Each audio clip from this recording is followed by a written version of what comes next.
Definitivamente los momentos que estamos viviendo hoy día son momentos históricos.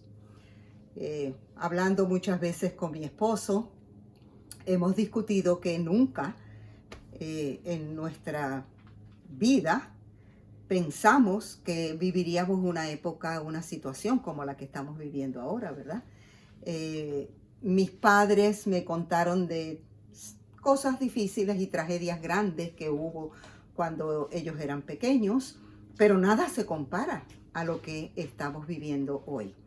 Y mirando todas las predicaciones y todos los mensajes que hay por los medios de comunicación, por la internet y por todo, me doy cuenta que el mundo está aprensivo a lo que está sucediendo. La gente está interesada. Al principio de la pandemia, me parece a mí, un espíritu de más búsqueda de Dios. Pero como ya se han ido abriendo los espacios, ya las tiendas están abiertas, no todas, pero una gran parte del comercio está abierto y ya se puede ir a algunos lugares, pues ya como que las cosas mundanales han ocupado la preocupación espiritual que teníamos. Y en estos días, hablando con una persona por teléfono, me decía que comenzó una cadena así por Zoom y que los primeros semanas de la pandemia todas se reunían para orar, para estar juntas, pero a medida que han pasado las semanas y se han abierto las oportunidades de movilidad y todo eso, pues ya son menos las personas que se conectan. Inclusive algunas le han dicho, ay, es que eso de estar orando y pasar tiempo orando, eso es muy aburrido. Triste, me dio mucha tristeza escuchar eso, porque si hay un tiempo en el que nosotros necesitamos buscar al Señor y acercarnos es este, porque si no entendemos la señal que esta pandemia y todo lo que está sucediendo, no solamente en el país donde tú te encuentras y donde yo me encuentro, sino a nivel mundial, es el mundo entero. Cómo la economía del mundo entero ha cambiado, cómo las políticas del mundo entero han cambiado, cómo las medidas de seguridad del mundo entero han cambiado. Antes tú y yo nos montábamos en un avión, íbamos donde queríamos. Ahora no, ahora es diferente. Antes tú y yo salíamos al supermercado cuando queríamos y ahora no, ahora es diferente. Y muchas cosas de ahora en adelante serán diferentes y a veces yo siento que nosotros como pueblo del Señor como que no nos damos cuenta. Como que pensamos, bueno, pues esto va a pasar, como pasa la gripe, como pasa una cosa, como pasa, esto no va a pasar. Puede que pase el coronavirus, lo que no va a pasar son los eventos finales antes de que venga el Señor.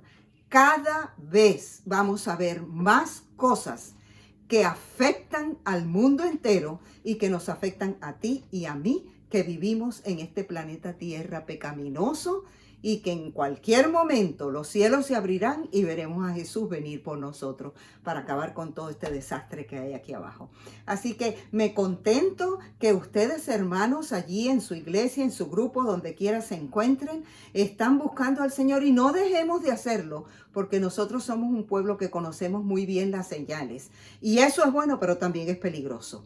Así que no nos creamos que por conocer las señales nos vamos a salvar de las cosas que suceden de las señales. ¿Se acuerdan lo que le dijeron a Esther allá cuando el pueblo fue perseguido, el pueblo judío fue perseguido? No te creas que porque tú estás en el trono, tú te vas a salvar. A ti también te va a alcanzar. Y nosotros que conocemos las señales y conocemos las profecías, entonces debemos estar todavía más atentos. Bueno, después de este saludo, de tanta advertencia, les voy a invitar para que vengan conmigo y podamos buscar en nuestra Biblia en Éxodo capítulo 14. Voy a invitarles a orar. Buen Padre que estás en el cielo, gracias por la bendición de darnos la oportunidad en la paz y en la tranquilidad en medio de todo lo que se está viviendo, de poder meditar en tu palabra. Y no solo meditar, sino obtener de ella lecciones para vida eterna. Ayúdanos, Señor, a comprenderlas y a practicarlas. Lo pedimos en Jesús. Amén. Muy bien. Quiero comenzar trayendo a ustedes la descripción que hace el diccionario, o la definición más bien, que hace el diccionario de la palabra crisis. Porque hemos estado viviendo una gran crisis, ¿verdad? En el diccionario, la palabra crisis se define como el momento en el que se producen cambios muy marcados. Cambios fuertes, cambios que se notan porque son bien fuertes o bien grandes. En el idioma chino, a diferencia de lo que dice el diccionario, el significado de la palabra cambio o la definición de lo que es una crisis, es una situación de peligro que trae una oportunidad. Me gusta esa definición de los chinos. Y en el lenguaje de nosotros los cristianos, una crisis puede tener una doble interpretación. Puede ser un medio para nosotros reflexionar y tomar acciones en favor de un beneficio que podamos recibir. O puede ser un medio para alejarnos y en cierta medida crear descontento ante las cosas que nos están pasando. Así que puede ser positivamente nuestra reacción o puede ser negativamente nuestra reacción. Dentro de nosotros, los cristianos, en nuestras creencias y en todo lo que nosotros estudiamos en la Biblia, ¿verdad? Debiéramos analizar si las grandes crisis que el pueblo de Dios en el pasado experimentó, que hombres y mujeres de Dios que están registrados en la Biblia experimentaron, si ellos se desalentaron, se alejaron, renegaron, o si fueron oportunidades para crecer, para buscar a Dios, para acercarse a Él.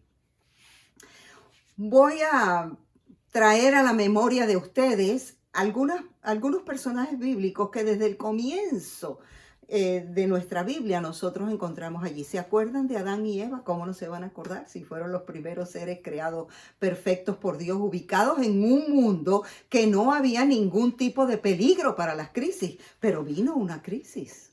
La primera crisis que se le presentó a ellos fue no poder identificar a Satanás, no poder identificar que tenían un enemigo allá adentro. Y por eso, por no identificarlo, fueron víctimas de un engaño y de todas las cosas que sucedieron en aquel momento, que ustedes conocen muy bien la historia y que no ha hecho sino traer consecuencias devastadoras sobre la raza humana que tú y yo todavía hoy experimentamos y sentimos. De hecho, las crisis que nosotros tenemos hoy día son el producto de aquella crisis inicial que sucedió allá en el jardín del Edén. Pero también te acuerdas de Abraham y Lot, sus sobrinos, ¿verdad? Y la gran crisis que vivieron en el sitio donde estaban y la que ellos luego vivieron como familia cuando comenzaron a haber discusiones entre los pastores de uno y del otro por las propiedades y por las tierras y por todo. Y tuvieron que tomar decisiones porque, como te dije al principio, me gusta mucho lo que la descripción china dice, que las crisis son situaciones que se presentan que nos dan oportunidades y las oportunidades podemos aprovecharlas, ¿verdad? ¿Te acuerdas también de Jacob y Esaú y la gran crisis que se presentó entre ellos, dos hermanos de sangre, peleados hasta la muerte y perseguidos y en una condición en la que se resquebrajó la unidad familiar, porque me imagino que el padre y la madre más nunca pudieron experimentar felicidad? Uno salió huyendo, el otro llegó a crearse muchos problemas también. Entonces, son dos personajes que traen a nosotros experiencias de las crisis. Y posteriormente, bueno, puedo seguir mencionando muchas, pero ¿te acuerdas de Jacob y sus hijos y todas las crisis que vivieron, todas las situaciones que se les presentaron y cómo ellos tuvieron que enfrentarlas? Bueno, el pueblo de Israel vivió más de 400 años sometido en una condición de esclavos en Egipto. Y allí vivieron infinidad de crisis.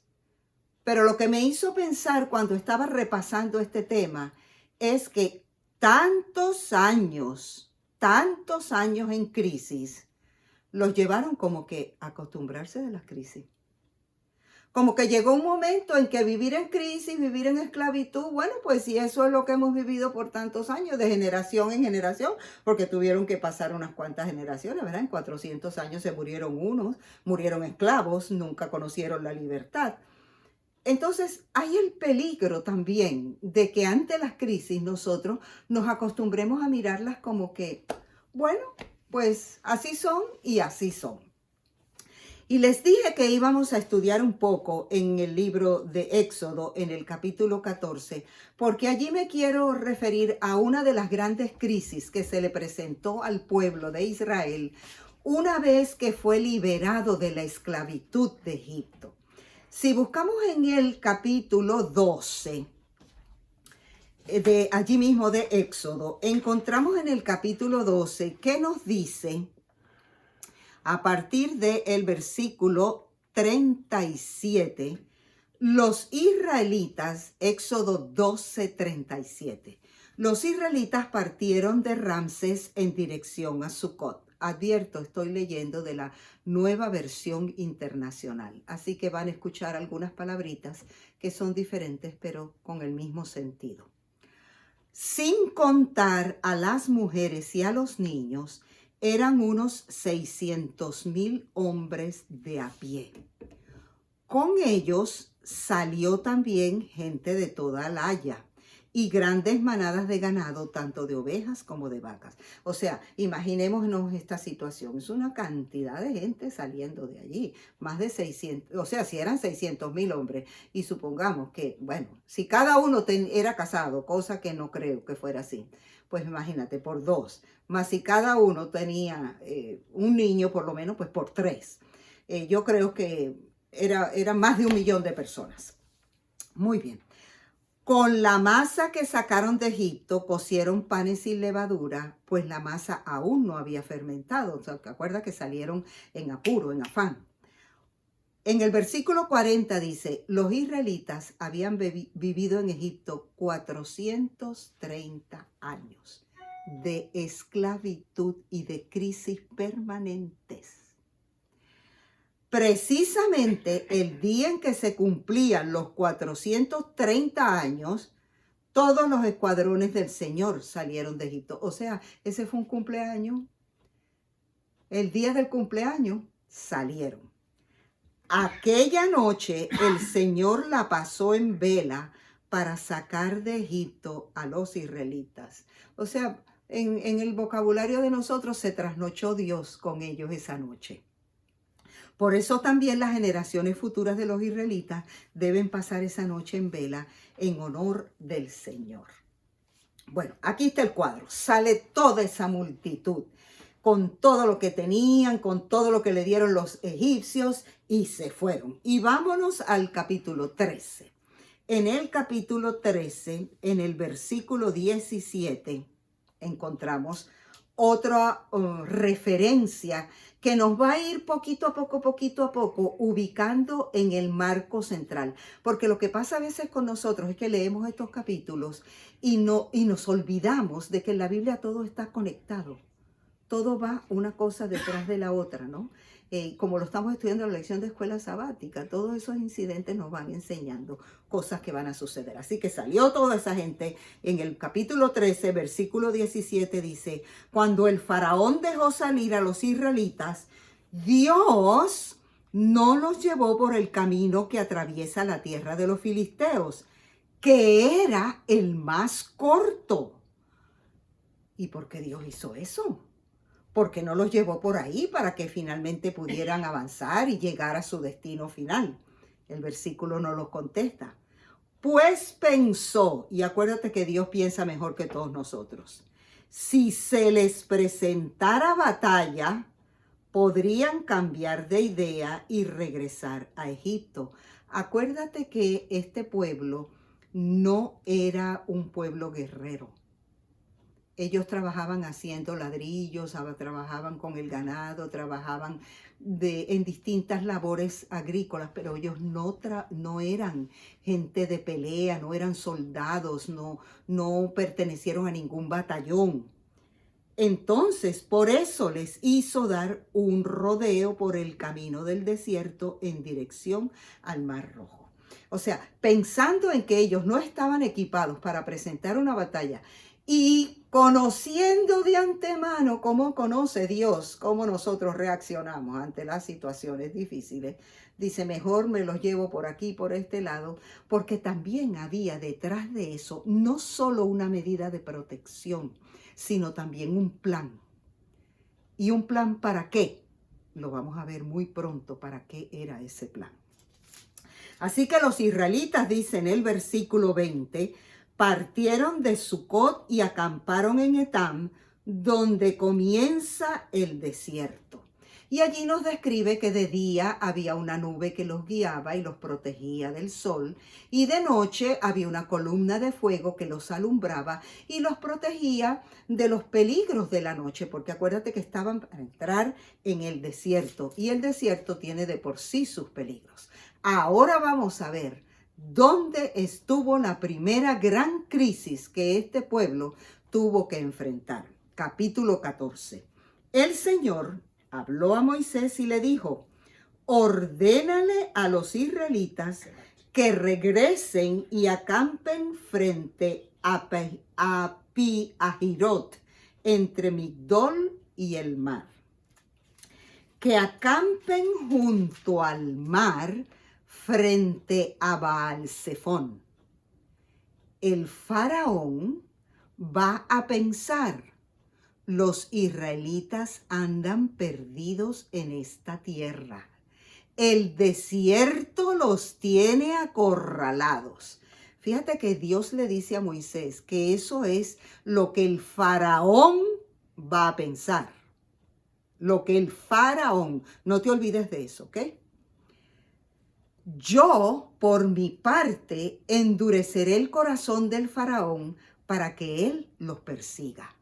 Voy a cubrirme de gloria a costa del faraón y de todo su ejército, y los egipcios sabrán que yo soy el Señor. Bueno, aquí el Señor les indica un camino a seguir. Porque, mis queridos hermanos, a veces Dios nos lleva por caminos que nosotros nunca nos imaginamos. Pero hay que reconocer que Dios sí sabe qué es lo que quiere al llevarnos por esos caminos, por esas vueltas de la vida. Y como nosotros no podemos adivinar, ni siquiera imaginar lo que viene adelante, tenemos que ir por los caminos que Dios nos va guiando por fe. ¿Me oíste? Por fe. Cuando tú no sabes qué es lo que Dios quiere, porque todavía no te lo ha revelado, pero te está conduciendo y tú tienes la convicción de que estás yendo por el camino del Señor y no por el tuyo, porque el problema es que muchas veces nosotros queremos hacer las cosas diciendo que las estamos haciendo para Dios, pero las queremos hacer, y perdóname la expresión, como nos da la gana. Entonces ahí andamos mal. Porque las cosas no es a mi manera ni como yo quiero. Las cosas son a como Dios quiere. Muy bien, el Señor lo lleva por ahí y dice, vas a ver que el faraón va a decir, estos israelitas están perdidos, no saben dónde están acorralados, y van a ver, eso va a decir el faraón, se van a morir de viejo, de miedo, va a pasar un montón de cosas. Óyeme, el faraón conocía a este pueblo, yo creo que mejor que lo que el mismo pueblo se conocía a ellos. Y más adelante vas a ver por qué. Así que los israelitas se fueron. Y cuando sigue diciendo el versículo 5, el rey de Egipto se enteró de que el pueblo se había escapado, tanto él como sus funcionarios cambiaron de parecer, dijeron, pero ¿cómo los dejamos ir si esa era la gente que hacía aquí todo el trabajo? Esos eran los esclavos de nosotros 430 años sirviéndonos. Nosotros no teníamos que hacer los trabajos feos ni malos, los hacían ellos. Ahora dicen, no. agarró 600 de sus carros, agarró todo su ejército, agarró toda la gente de armas y de pelea y de todo y dice, vamos a buscarlo y vamos a traerlo. Matamos lo que haya que matar y nos traemos vivos el resto, como siempre como siempre habían hecho ellos y como Dios sabía que estaban acostumbrados a hacer los egipcios. Así que en el versículo 9 dice, todo el ejército del faraón, caballos, carros, jinetes y tropas de Egipto salió tras los israelitas y aquí viene la primera crisis y les dio alcance cuando estos acampaban junto al mar, cerca de Pi-Hahirot y frente a Baal-Zephón. Espero que te puedas hacer conmigo un marco visual, imaginativo más bien, porque no tenemos un mapa aquí, ¿verdad? Está el pueblo, salió con todas las cosas, llegan y se van por el camino que el Señor les indica. Allá está el mar. Y no hay más para dónde agarrar, porque aquí atrás está Egipto, los que vienen a perseguir. Entonces ellos se encuentran así, entre, diríamos, la espada y la pared. Agua aquí, muerte acá. ¿Y para dónde agarramos? No se puede huir por ninguna parte. Están ante su primera gran crisis después de haber sido liberados de la esclavitud. En el versículo 11 dice, el faraón iba acercándose. O sea que cada vez ellos podían ver la tragedia más cerca de ellos. Poco a poco iba el faraón acercándose. Cuando los israelitas se fijaron y vieron a los egipcios pisándole los talones, sintieron mucho miedo y clamaron al Señor. Bueno, en toda crisis es natural que cuando nosotros la vemos como quien dice encima de nosotros, cuando ya nos vemos como que no podemos zafarnos de la situación, lo más natural es que nos asalte el temor. Y entiéndase que sentirse atemorizado ante una amenaza es una reacción normal y natural del ser humano, porque todos buscamos siempre estar preservados, en seguridad, en una situación donde no nos veamos en peligro, donde la vida no esté en peligro, ¿verdad? Y cuando ellos se vieron así, dice el versículo 11, entonces le reclamaron a Moisés. ¿Acaso no había sepulcros en Egipto que nos sacaste de allá para morir en el desierto? ¿Qué has hecho con nosotros? ¿Para qué nos sacaste de Egipto? Ya en Egipto te decíamos, déjanos en paz. Preferimos servir a los egipcios. Mejor nos hubiera sido servir a los egipcios que morir en el desierto. ¿Tú has hecho un análisis del contenido de este versículo? Porque, ¿sabes? Yo lo he hecho más de una vez. ¿Cómo es posible que esta gente prefiriera ser esclavo, morir bajo los atropellos, los abusos y las situaciones que habían vivido durante tantos años, a la libertad que tenían ahora y a ver cómo Dios, que los sacó de aquella situación, ahora los iba a liberar de esta? Lo que pasa es que parece que la fe en Dios no era lo suficientemente fuerte como para poder ver más allá lo que con los ojos simplemente no se puede ver. Lo que vio David cuando agarró 5 piedras y se fue a enfrentar al gigante. Él no sabía, óyeme bien, no sabía a dónde iba a dar esa piedra. Él sí sabía que él sabía tirarla. Pero él sabía otra cosa, que la iba a tirar en el nombre de Jehová de los ejércitos. Y si el pueblo, al salir de allí y al verse con el mar enfrente y los enemigos de atrás, hubieran entendido y no hubieran sido tan estrechos de mente en pensar todo lo que vieron en Egipto, cómo las manifestaciones de cómo Dios los liberó en esas plagas y en todo eso, si ellos hubieran realmente conocido por experiencia personal al Dios que los liberó, ellos hubieran, sí, tenido un poco de temor porque era natural, pero más que el temor hubiera sido su confianza en Dios. Él nos va a librar. Él nos va a librar. No, al contrario, lo que hicieron fue desesperarse. ¿Te diste cuenta que cuando te leí lo que el Dios dijo que Faraón iba a pensar, te dije, espérate un momentito que vamos a descubrir algo? Pues mira, aquí lo confirmamos. ¿Qué fue lo que confirmamos? Que el Faraón conocía a estos israelitas muy bien y sabía que iban a tener miedo y sabía que iban a renegar. Él lo sabía y eso fue lo que hicieron. Exactamente, eso fue lo que hicieron. Y como siempre en toda situación tiene que haber un culpable, agarraron a Moisés y lo culparon. Y le dijeron, no, pues si nosotros no nos queríamos venir. ¿Cómo que no se querían venir? Pero qué barbaridad. ¿Cómo puedes querer estar en esclavitud en el mundo sometido al enemigo y no quieres la libertad que el Señor te ofrece?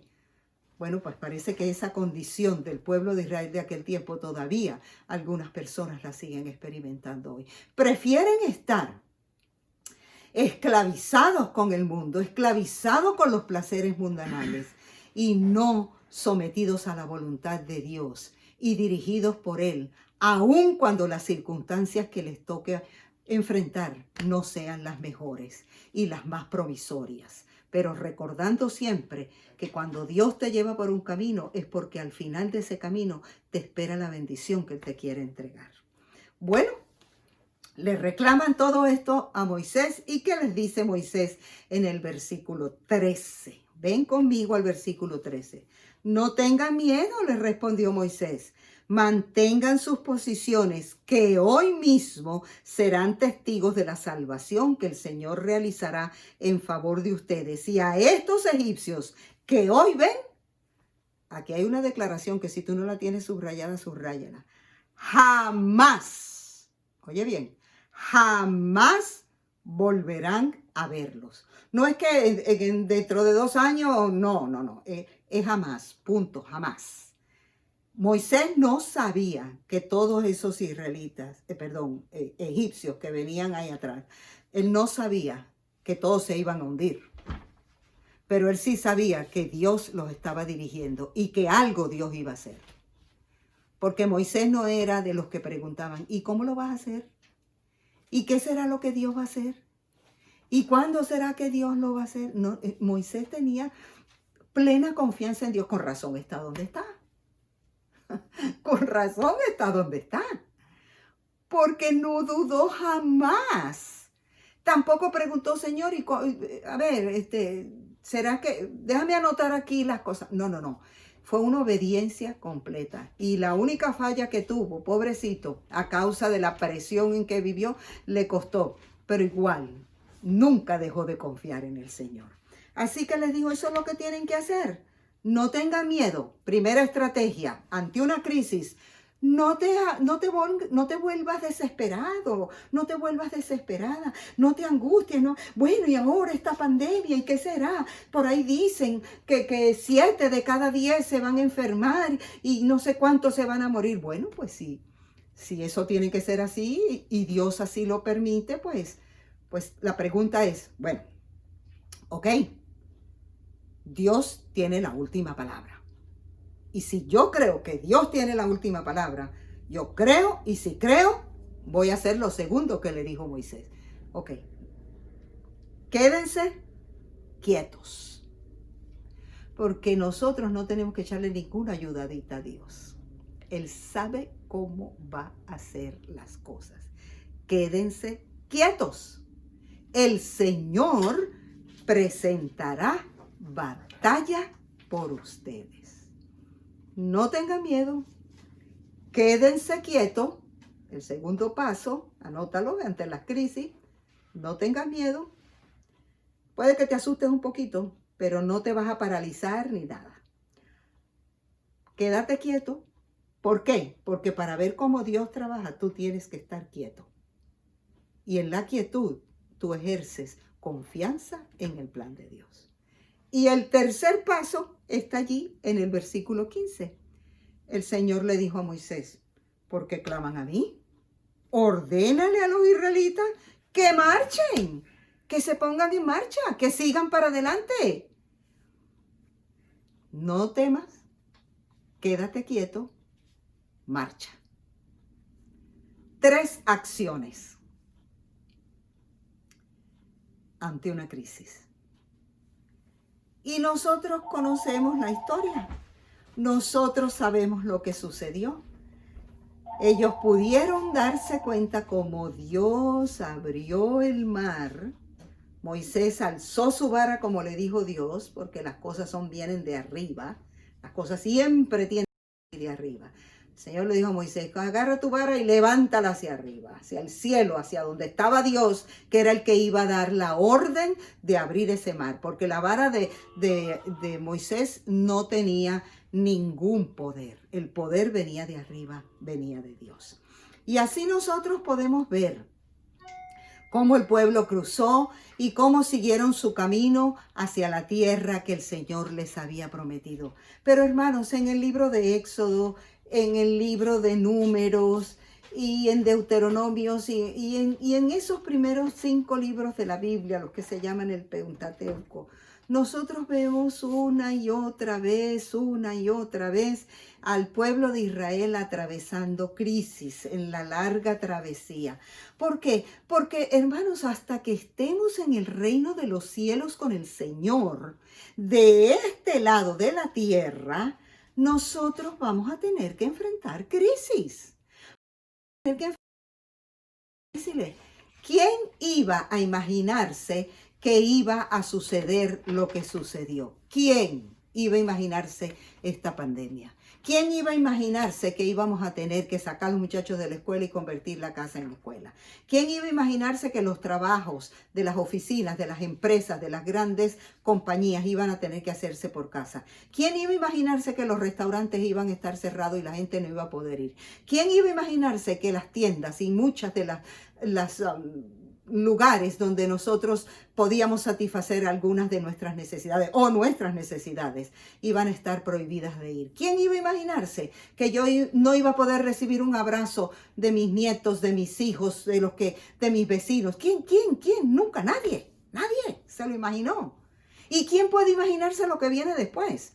Porque estamos muy alegres de que están abriendo muchas las cosas, pero igualito el contagio sigue creciendo y las muertes siguen habiendo. Y si en tu familia no se ha muerto nadie y si cerca de ti no ha habido una desgracia, es posible que tú seas uno de los que dice, esto va a pasar, porque no te ha tocado la crisis a ti.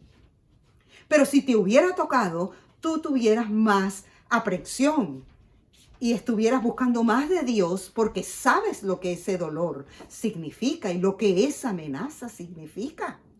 El pueblo de Israel tenía ese mismo patrón de conducta. Pasaba una crisis y ya se olvidaba. Se olvidaba de cómo Dios se la había resuelto. Le faltó comida, el Señor les mandó pan. Resuelta la crisis, se olvidaron. Querían comer carne, el Señor le mandó codornices. Resuelta la crisis, carne hasta por las narices se le salieron, se olvidaron. Faltaba agua, el Señor decía, aquí está el agua. Se olvidaba la crisis, porque tenemos ese patrón de conducta. Viene la crisis, pasa la crisis, se nos olvida, volvemos a nuestras antiguas andanzas. Antes orábamos muchísimo, ahora, ay no, qué aburrido. Es increíble cómo todavía nosotros, teniendo en su palabra tantos ejemplos, no acabamos de convencernos que nuestro Dios quiere enseñarnos en todas estas crisis. Y los voy a llevar a la última reflexión, que la he compartido ya en varios grupos en esta ocasión, pero que va a ser mi última recomendación para cada uno de ustedes, mis queridos hermanos. La encontramos en Números capítulo 21. Y es el incidente de las serpientes que mordieron a los israelitas y que mataban a muchos del pueblo. Todas las otras crisis habían quedado a un lado, pero ahora se enfrentan con una crisis diferente. En el versículo 4 de Números 21 encontramos lo siguiente. Los israelitas salieron del monte Hor por la ruta del Mar Rojo, bordeando el territorio de Edom. En el camino, aquí viene una palabrita clave, se impacientaron. La impaciencia, mis queridos hermanos, es el caldo nutritivo, es el alimento para la desesperación, para la maldad, para el chisme, para la queja, para todos esos sentimientos que afloran y que en realidad no son buenos. Entonces ellos se impacientaron, perdieron la paciencia. Tú te puedes imaginar por qué en Apocalipsis dice que los santos los caracteriza una paciencia, porque es que transitando por este mundo de tantas crisis uno puede llegar a decir, estoy cansado de ellas. Bueno, yo también me he sentido cansado, pero cansado es una cosa, impaciente es otra. Se impacientaron y comenzaron hacer lo que todas las veces las impaciencias y la falta de fe produce. Y comenzaron a hablar primero contra Dios y luego contra Moisés. Gravísimo error. ¿Tú sabes cuánta gente le ha echado la culpa a Dios de esta pandemia y de todos los muertos que ha habido hasta ahora y los que habrán? Porque siempre la gente quiere buscar un culpable, alguien a quien acusar. Cuando nuestro Dios no ha mandado eso, lo está permitiendo para que tú y yo podamos leer las señales antes del fin, porque este no es el fin. Todos esos predicadores por ahí que te están diciendo que este es el fin, no le creas. No, este no es el fin. Este es el comienzo del fin. Entonces, comenzaron a hablar contra Dios y contra Moisés. Y oye las mismas quejas. ¿Para qué nos trajeron de Egipto? Vuelven otra vez. Es que el que parece que siempre es el que fue una vez esclavo, como que no puede dejar la esclavitud, como que la libertad no le es suficiente y siempre sueña con volver a ser esclavo. ¿Para qué nos trajeron desde Egipto a morir en este desierto? Aquí no hay pan ni agua, ya estamos hartos de esta pésima comida. ¡Qué barbaridad! Cansados de lo que Dios les da. ¿Tú has oído esas expresiones también en esta época, en este siglo XXI? Yo las he oído. Ay, comiendo siempre lo mismo. ¿Y qué otra cosa vamos a comer si por la bondad de Dios tenemos todo lo que necesitamos? Por eso el Señor mandó contra ellos serpientes venenosas para que los mordieran y muchos de los israelitas murieron. Aquí sí el Señor mandó un castigo. Porque Dios, cuando nosotros no nos enderezamos y cuando no queremos seguir sus lineamientos, también actúa. El pueblo entonces, cuando vieron la desgracia encima de ellos y cuando vieron que de donde menos ellos se imaginaban salían esas serpientes venenosas y los mordían y los mataban, entonces fueron donde Moisés e hicieron algo que es interesante. Dice, hemos pecado al hablar contra el Señor y contra ti. Hermano y hermana que me escuchas en esta mañana, el primer paso en esta situación es reconocer nuestro pecado, reconocer si no hemos alejado del Señor, reconocer si no hemos hecho lo que el Señor nos ha indicado en su palabra, si hemos dejado el camino correcto y nos hemos ido por otro sitio. Ruégale al Señor que nos quite esas serpientes. Moisés intercedió por el pueblo y ya sabemos que el Señor le dijo, haz una serpiente de bronce, ponla en un asta, en un palo grande, y ponla en un lugar donde todos la puedan ver y todo el que mire la serpiente, que es mordido y mire la serpiente, será sanado y no morirá. ¿Tú no te has preguntado por qué el Señor mandó a poner esa serpiente en un asta y no en un banquito o sobre una piedra? Al fin y al cabo, las serpientes se arrastran es por el suelo. Claro que ellas trepan, ¿verdad? Claro que sí, pero normalmente ellas se arrastran. Bueno, la razón por la cual esa serpiente tenía que estar arriba en un asta es porque el Señor quería que todo el que había sido mordido como señal de la mordedura del pecado tenía que levantar su vista de abajo hacia arriba. Allí es a donde hay que mirar. Mirar hacia arriba. La serpiente de bronce no tenía ningún poder de sanidad. El poder venía de arriba.